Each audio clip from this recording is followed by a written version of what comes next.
Let us pepper in some humor to your point salad review.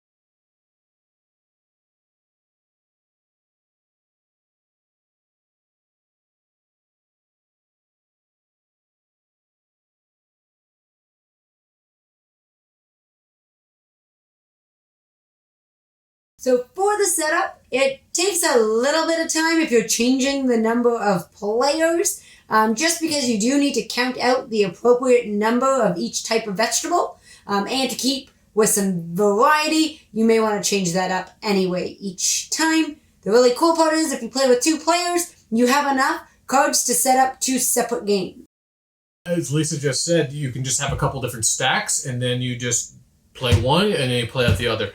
I guess if you have like some super card counter, they might go, oh, well, I didn't see that card in that stack, but I don't think that's an issue with either We're one not of like us, that, for either sure. one of us. Component quality is great. Cards are colorful and pretty cool looking. So let me just pull out a couple. You know, they're nothing amazing, but it's a nice, colorful, bright game. And when we play this with, I guess, quote unquote, non-gamers, they just look at it and they go, oh, I'll give it a shot versus playing something that's a little more drab.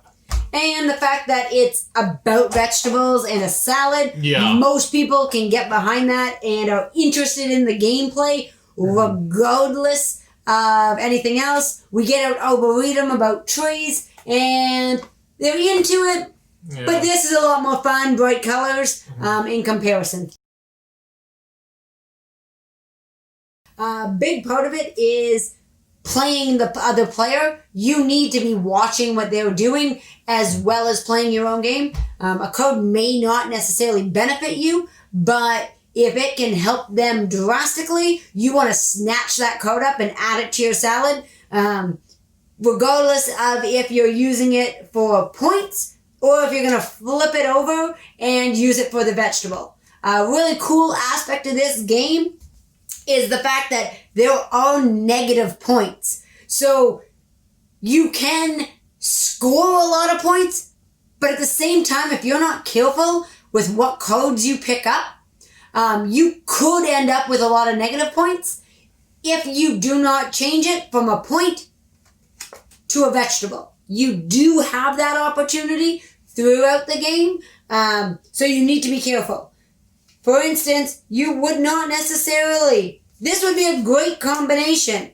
So here you get lettuce being scored in multiple different ways. But if you had a card that said -4, it could completely destroy you.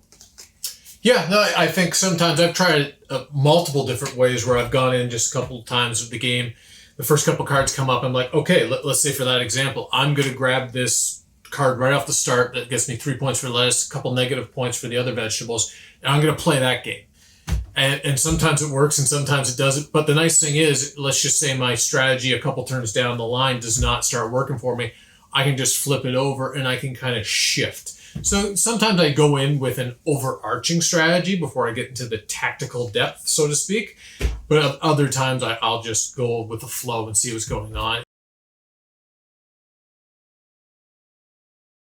So he is a card fiend. He loves his linen finish cards. So we have played this game a number of times and the quality of the cards has held up. We have played it indoors and outdoors with no problems. The sun has not damaged them at all. We find, especially with 2 players, you can play with completely different cards, play a few games with one set, and then play another few games. And because you're always drawing out a certain number of cards each time, the same scoring cards don't come out every game, even if you play with the same deck. So there is variability within it.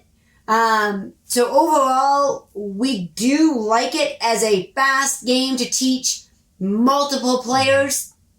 especially if you play with a lot of non-gamers or new gamers. Yeah, I would say it's a quick filler that doesn't suck and that you actually want to play, which isn't always the case. Because I know some filler games, you play them like once or twice, you're like, okay, I'm good. I can just put it away for a while.